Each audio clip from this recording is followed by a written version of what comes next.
I never imagined love would come wrapped in a second-hand suit, wearing a chipped smile and dragging a trail of exhaustion behind him. Yet, when Daniel walked into the bookstore, I managed. Rain-soaked, hair a mess, 3 kids in tow. Something about him caught my breath. He wasn't suave. He wasn't smooth. But he looked honest. And in a world full of polished masks, that felt like a miracle. It was late afternoon, the kind of quiet time between school pickups and the dinner rush, when Daniel approached the counter. His youngest, a girl no older than 6, clutched his pant leg like a lifeline. The older boy poked at a rotating rack of bookmarks, and the teenage girl looked thoroughly unimpressed to be seen in a bookstore at all. "I'm looking for a cookbook," Daniel said, breathless. "Something with quick meals, maybe low budget?" I glanced down at the girl hiding behind his leg and smiled. "For the kids?" He nodded. "Yeah, their mom. She passed a year ago. I'm trying, but last night I served them popcorn and cheese slices for dinner. The teenager threatened a rebellion." I grinned, grabbing a children's picture book from a nearby table instead of a cookbook. I handed it to him. He looked confused. "This is a storybook." "Exactly," I said. "Read it to them while the mac and cheese is boiling. It'll mean more than the meal." Daniel chuckled, the tension in his shoulders loosening slightly. "I guess you read hearts better than titles." The compliment warmed me more than I wanted to admit. I didn't expect to see him again. But the next week he came back. This time without the kids, wearing the same jacket, but with something softer in his eyes. "I tried your advice," he said. "They actually listened. My son even laughed. Do you, have more of those kinds of books?" It became a pattern. He came every Thursday, sometimes with the kids, sometimes without. We'd chat about books, about life. I learned his name was Daniel Taylor, that he used to work in construction before the economy tanked and had taken a lower-paying job at a logistics firm just to keep things afloat. I learned his wife's name had been Rachel, and that grief still settled in his throat sometimes mid-sentence. I didn't pity him. I admired him. There was a quiet strength in the way he showed up. Tired, underprepared, but always trying. One evening, he asked me out for coffee. I said yes. That first date wasn't magical. We sat in a small corner cafe. He spilled his drink. I talked too much. But when he reached across the table and asked, "How do you feel about being part of something messy but real?" my heart said yes before my mouth did. Months later, under the strings of fairy lights in my mother's backyard, we got married. It was a simple ceremony, just a few friends, his parents, and the 3 small people who would now become part of my daily life. I'll never forget the way they looked at me that day. Lila, the youngest, held a flower crown in her hands, fiddling with the petals. Max, the middle child, stood in a crisp suit 2 sizes too big, trying hard not to fidget. Serena, the eldest, wore a pale blue dress that she clearly hated. They didn't smile, not really.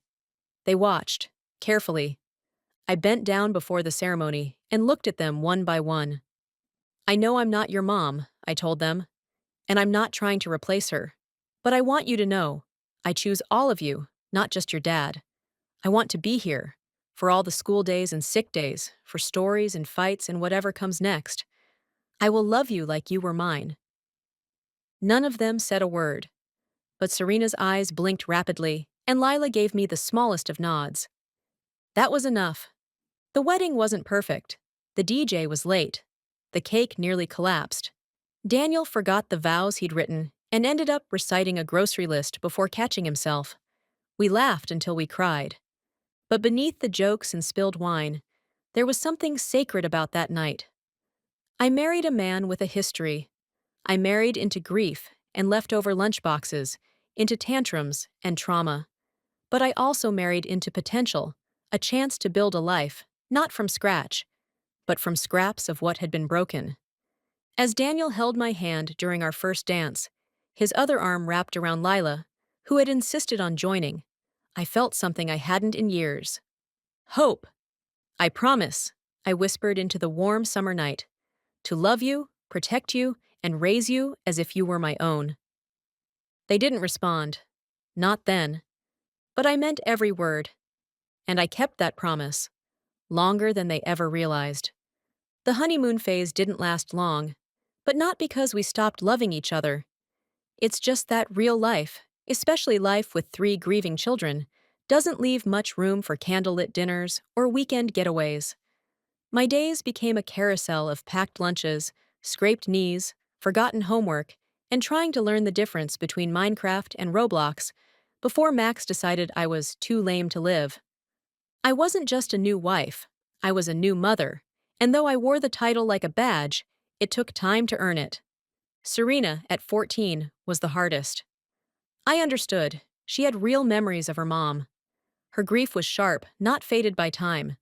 At first, everything I did seemed wrong. If I touched Rachel's old recipes, she glared. If I offered to do her hair, she shut the door in my face. Max was different. 10 years old and testing boundaries like it was a sport. He didn't hate me. He just didn't trust easily. He flinched when I raised my voice, even slightly, and avoided hugs like they were traps. I never pushed. I just showed up every day, the same way. Lila was the sunshine, 7 years old, with a mop of curls and a tendency to whisper her secrets to stuffed animals.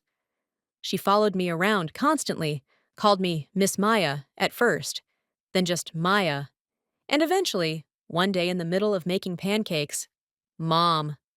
I cried so hard I burnt them. Daniel tried to ease the tension, but he worked long hours. Logistics wasn't glamorous, but it paid the bills, barely. So I stepped into every gap. I became the soccer carpool driver, the PTA baker, the emergency science fair hero who stayed up until 2 a.m., making Max's model volcano. I bought Serena her first bra, navigated a conversation about periods with shaking hands and YouTube videos, and sat through middle school orchestra concerts with a smile so wide my cheeks hurt. But love isn't measured in grand gestures. It's measured in the quiet stuff. The lunch notes I slid into their bags. The way I learned Lila liked her apples peeled. The moment I stood up for Max when his teacher accused him of cheating, and the look on his face when I told her, my son wouldn't do that. That word, my, didn't come easily. At first, I felt like I was borrowing someone else's life, like I was trespassing on hallowed ground. But they started letting me in, inch by inch. One night, Serena came into the kitchen after dinner. I was elbows deep in dishwater, exhausted, hair falling out of its clip. She hovered near the doorway like she might change her mind. I have a math test tomorrow, she mumbled. I turned off the faucet. Want me to quiz you? She shrugged but didn't leave. I dried my hands and sat beside her at the dining table. It was 2 hours before she let me correct one of her answers, without rolling her eyes. But at the end, when I said, "You're smart, you've got this," she didn't argue. The cracks had started to show, but not in a bad way, in the best way. A year passed, then two, and something strange happened. People started calling us a family. Teachers introduced me as Serena's mom. Lila drew pictures of us holding hands, with crooked hearts in the background. Max, sarcastic, stubborn Max, once threw his arm over my shoulder at a soccer game and said, "She's the one who yells loudest on the sidelines. That's how you know she's mine." It made every sleepless night worth it. Every moment I doubted myself faded behind memories of birthday cakes, field trips, flu seasons, and Christmas mornings full of laughter and flour from too much baking. Daniel saw it too. Sometimes he'd watch me from across the room, this softness in his eyes, like he couldn't believe he got this lucky. "You saved us," he whispered once, after the kids had gone to bed and we curled up on the couch. "No," I told him, brushing the hair from his face. "We saved each other." And I believed that. For years I believed that. Until his 50th birthday.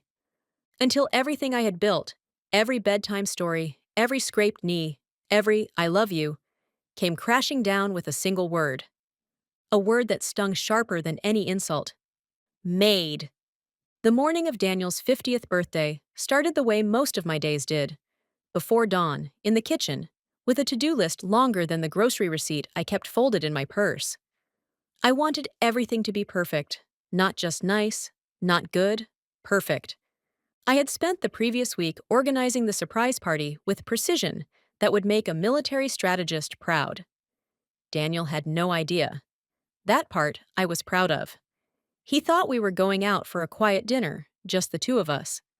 Meanwhile, I had rented the community center 2 blocks away, arranged for catering from his favorite barbecue joint, and enlisted the kids' help with decorations, playlists, and a giant memory wall filled with old photos. They grumbled about it, of course. Serena, now 18 and in college, called me extra. Max, 15 and permanently annoyed, asked, "Why are we doing all this? He doesn't even care about birthdays." Leela, sweet Leela, now 12, offered to help with the streamers, but got bored 20 minutes in. Still, I pushed through. Because that's what moms do, right? By 4 p.m., the hall looked beautiful. String lights zigzagged across the ceiling. The buffet table was lined with pulled pork sliders, baked beans, and homemade cornbread, which I made from scratch even though I'd ordered catering, because I knew Daniel liked my cornbread best. The photo wall stretched across the back wall. Baby photos, wedding shots, family camping trips, school plays. Our entire life, framed and thumbtacked with care. By 6 p.m., the guests started to arrive. His coworkers, old friends, neighbors, people I hadn't seen in years. I smiled through every greeting, every hug, every "you look amazing," and "you planned all this?" Yes, I did. I always did. The kids arrived last, bringing Daniel under the ruse of a quick stop to pick something up. He walked in, and for a second, the room glowed brighter just because of the look on his face. He was stunned, genuinely surprised. Everyone shouted, "Happy birthday!" And he laughed, deep, hearty, boyish laughter that melted away the worry lines on his face. I walked up to him, smiling, holding back tears of joy. "You did this?" he whispered, pulling me into a hug. "All of it," I said, breathless. He kissed my forehead, and I thought, This. This is worth every sacrifice. And for a little while, it was. The party buzzed with music and chatter. I stayed busy, checking food levels, making sure people found the bathroom, handing out plates and extra forks.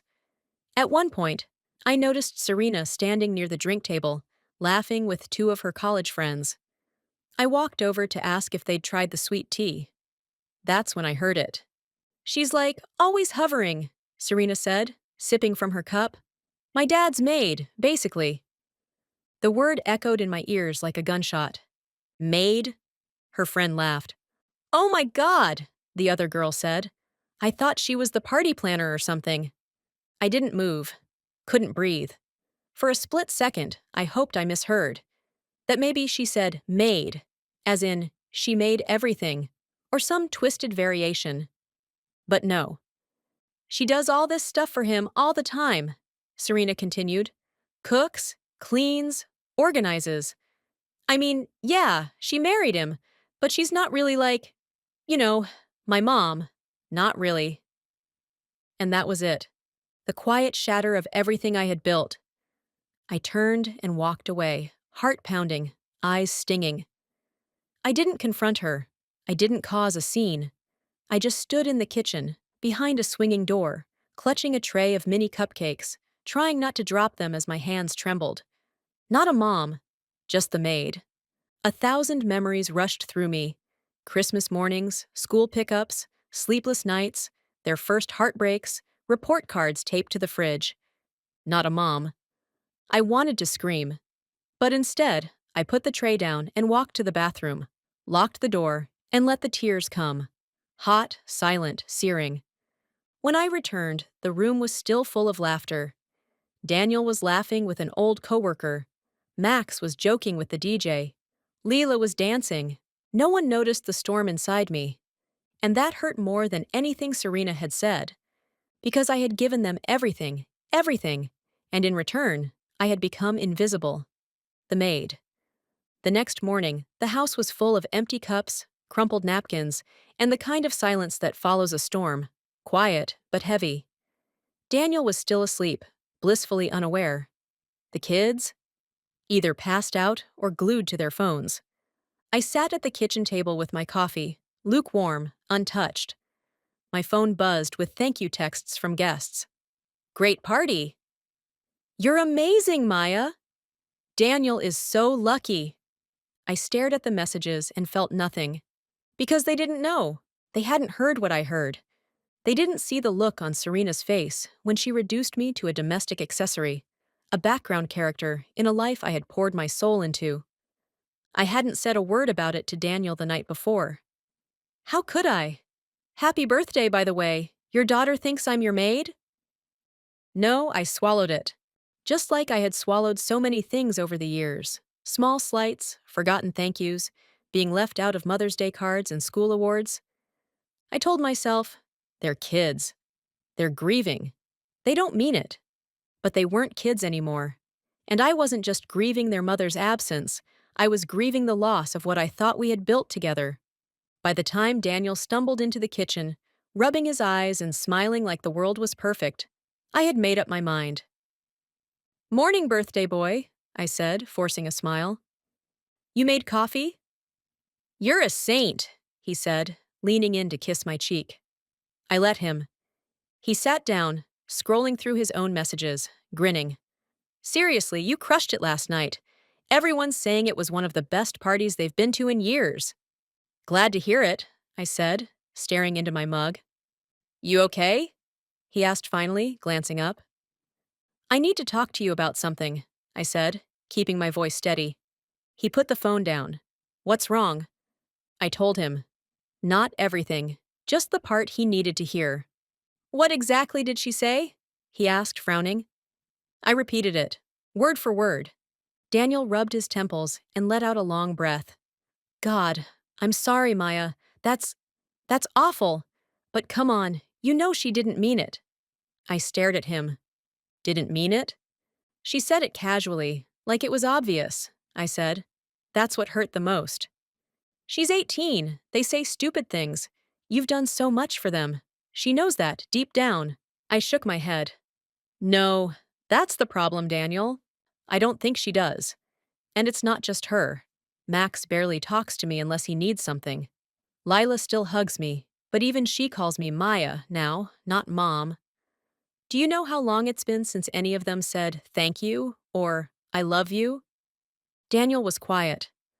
I stood up, suddenly exhausted. I need some space. What does that mean? He asked.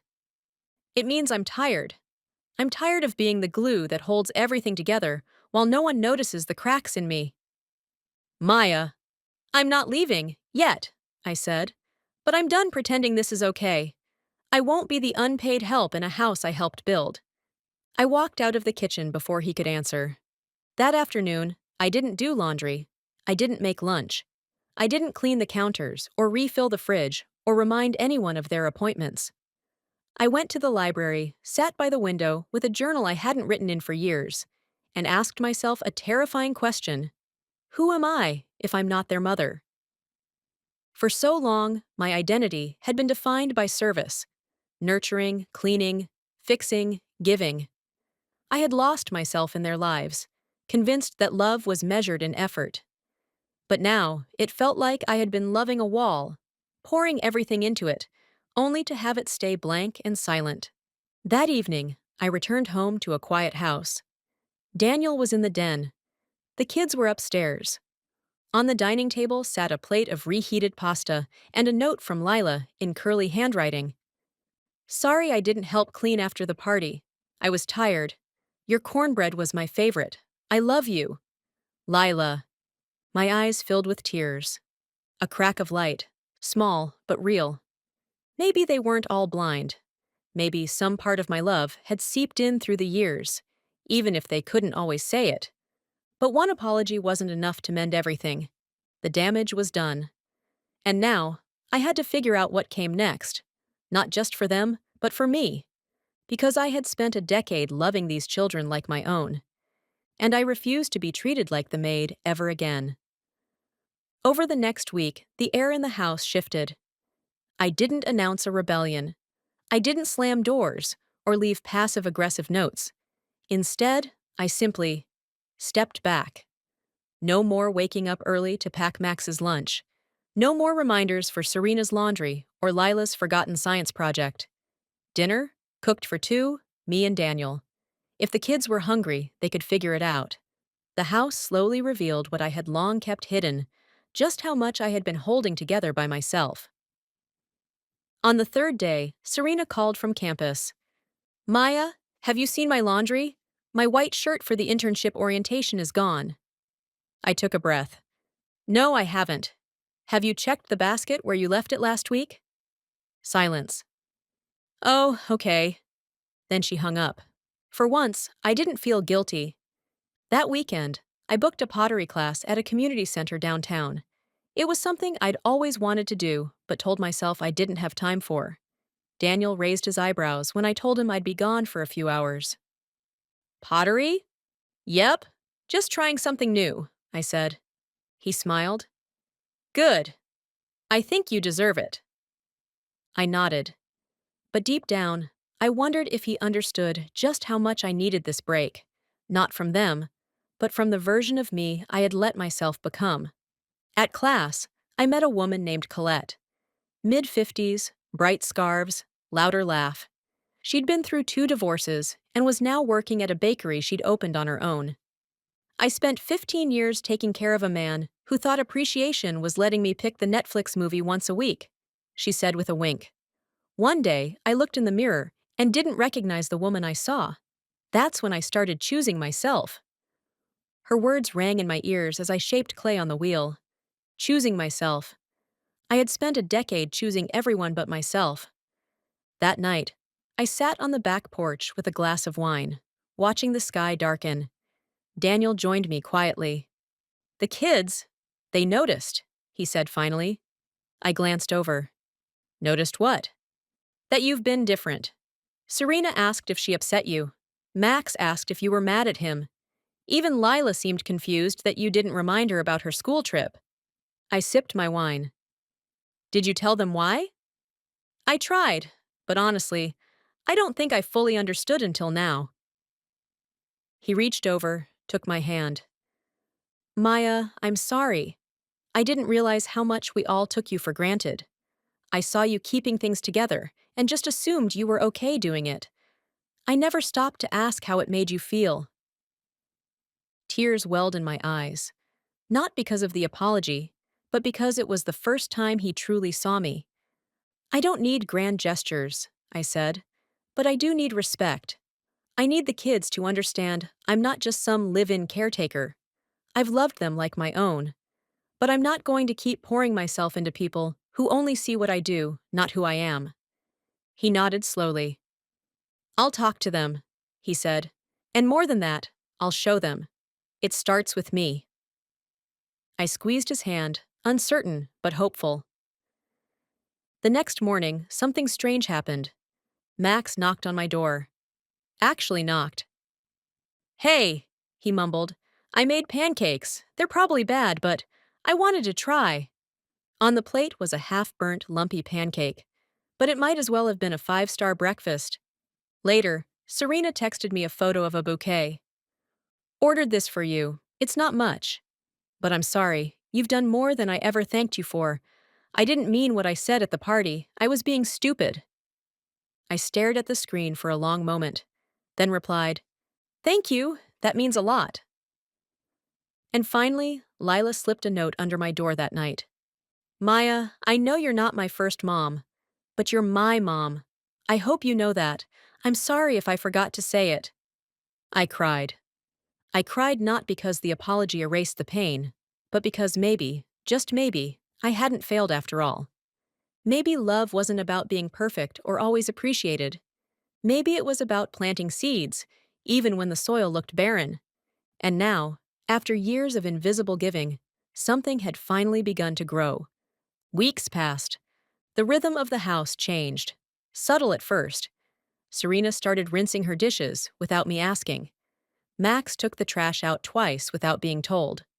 Lila, sweet Lila, began calling me Mom, again, naturally, like it had never stopped. But I was different too. I no longer waited on everyone hand and foot. I cooked when I wanted, not when it was expected. I went to my pottery classes every Saturday. I even started jogging in the mornings, just to breathe air that wasn't stale with someone else's needs. One morning, while lacing up my sneakers, Daniel came into the room and leaned on the doorframe. "You seem lighter," he said. I looked up. "I feel lighter." He nodded. "I know this sounds late, but thank you for not giving up on me, on us."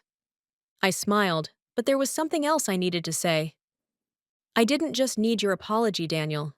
I needed to remember who I was before all of this, and who I want to be next." He took a slow breath. "Do you think I still have a place in that?" That question, the one he was brave enough to ask, meant more than 1,000 compliments ever could. I nodded. "Yes, if we build it right this time." That night, Daniel and the kids asked if they could cook dinner together. It was a bit of a disaster.